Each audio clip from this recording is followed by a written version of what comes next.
حضور میرا سوال ہے عالم برزخ کے بارے میں. اچھا. اس کے 2-3 چھوٹے چھوٹے پارٹس ہیں.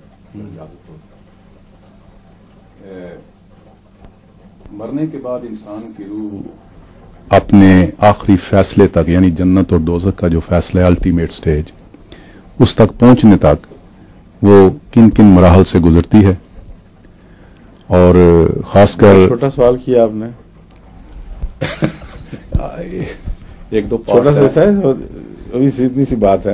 ایک دو پارٹس ہیں. بہت لمبا سوال کر گئے ہیں آپ. اچھا. ہمارے ایک شیخ پورے میں وکیل صاحب ہوا کرتے تھے. وہ ویسے تو وہاں کے آزاد منش آدمی تھے، بڑے برسوخ آدمی تھے. ویسے ان کے جو بار میں ان کو بڑا ایک روب داب تھا، بڑے طاقتور انسان، لیکن دینی لحاظ سے ذرا کمزور سے.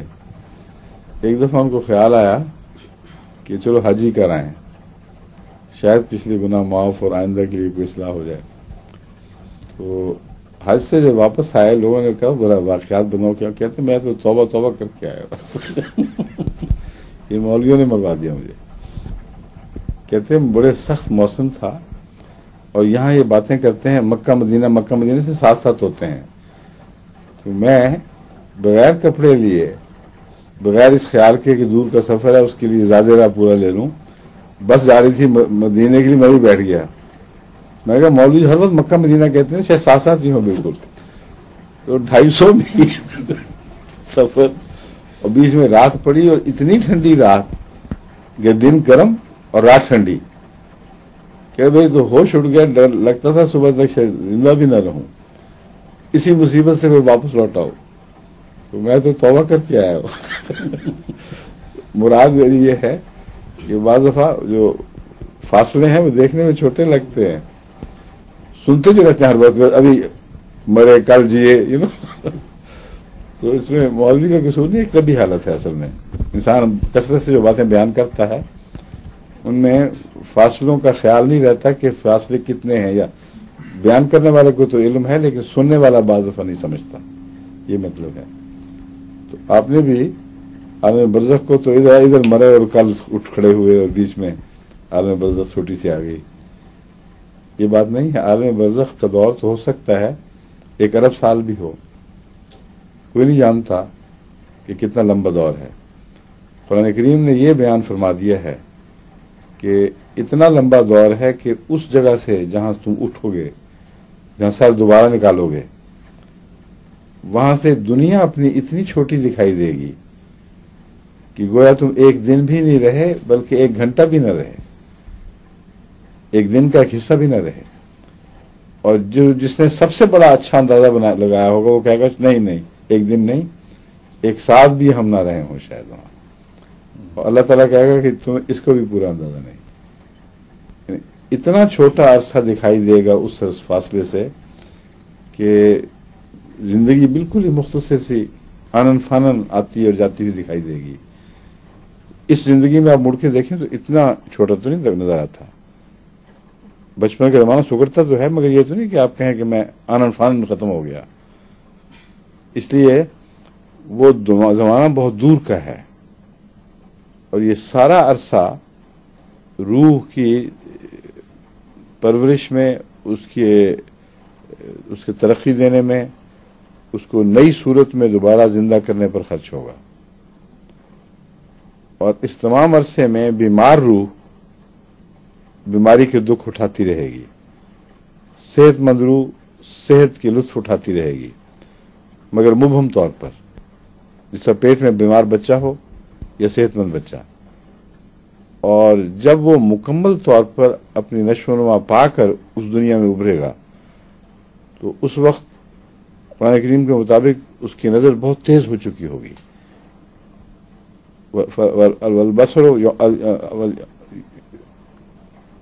بصرو کل یوم حدید ہے، یوم اذن حدید، جو بھی آیت نکال لیں دیکھ لیں.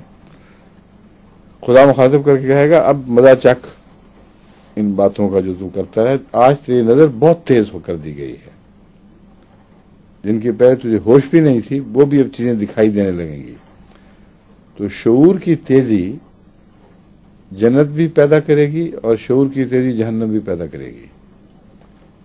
اگر کسی کی قوت شامہ ماری گئی یعنی سونگنے کی حس مر گئی ہو تو وہ گندی بدبودار چیز بھی کھا سکتا ہے, اس کو پتہ نہیں چلے گا کہ میں کیا کھا گیا ہوں. اور وہاں اگر وہی چیز اس کو مل جائے اور قوت شامہ بے انتہا تیز ہو چکی ہو تو جو یہاں لذت تھی وہ وہاں جہنم بن جائے گی. اسی لیے قرآن کریم نے فرمایا ہے کہ زخموں کی دھون ان کو پلائی جائے گی. اب یہ بڑا کریسا منظر ہے, حالانکہ مراد صرف اتنی ہے کہ یہاں ان کے بعض اعمال ایسے ہی ہیں جیسے وہ زخموں کی دھون پی رہے ہوں اور ان کو پتہ نہیں. دوسری اس کی مثال یہ ہے کہ وہ مردہ بھائی کا گوشت, اب یہاں وہ مردہ بھائی کا گوشت تو نہیں کھاتے مگر باتیں ایسی کرتے ہیں جیسے مردہ بھائی کا گوشت کھا رہے ہوں, لیکن شعور کی کمی کی وجہ سے اس میں لذت آ رہی ہے. اگر وہاں شعور تیز ہو جائے تو یہی حرکت سخت عذاب کا موجب بنے گی. تو یہ جو عالم برزخ ہے یہ پرورش کا دور ہے, یہ ایوولوشن کا دور ہے.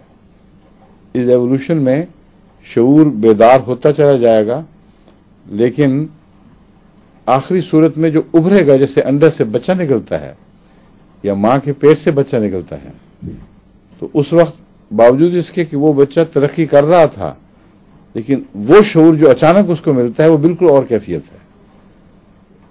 وَجَعَلْنَاهُ سَمِيعًا بَصِيرًا. اللہ تعالیٰ فرماتا ہے کہ دیکھو وہی شخص جو اندر چھوٹی سی چیز تھی, ایک لوتھڑا سا تھا, اب باہر آیا ہے تو ہم نے اس کو سمیع بصیرہ بنا دیا. حالانکہ سمیع بصیرہ بننے کا دور پہلے مکمل ہوا تھا تو وہ سمیع بصیرہ بنا ہے. تو جو اچانک پن ہے وہ یہ ہے. آخر پر یہ روحیں ڈیلیور ہوں گی اپنی اپنی قبر سے, جو بھی ان کا یہ خدا نے ماں کا پیٹ بنایا ہوا ہے ان کی پرورش کے لیے, اس میں سے جب ڈیلیور ہوں گی تو یوں جیسے روتا ہوا بچہ ایک دم باہر آ جاتا ہے, پھر وہ سنتا بھی ہے اور وہ دیکھتا بھی ہے, مگر اس طرح نہیں جس طرح ماں کے پیٹ میں دیکھ رہا تھا. حالانکہ ترقی ساری ماں کے پیٹ بھی میں ہوئی ہے. تو یہ کہنا کہ تدریجی ترقی تھی اس لیے اچانک پن کہاں سے آ گیا, یہ غلط ہے. مثال میں نے آپ کو بتا دی ہے. تو یہ عالم برزخ ہے. اب اس پر آپ کے کوئی اور سوال اٹھتے ہیں تو بتائیں, مگر میرا خیال ہے جو آپ نے کہنے تھی باتیں میں کہہ چکا ہوں, یا کوئی معین سوال ہے تو بتا دیں. بس یہی کہ آپ نے کافی ایکسپلین کر دیا. جزاک اللہ. جی شکریہ.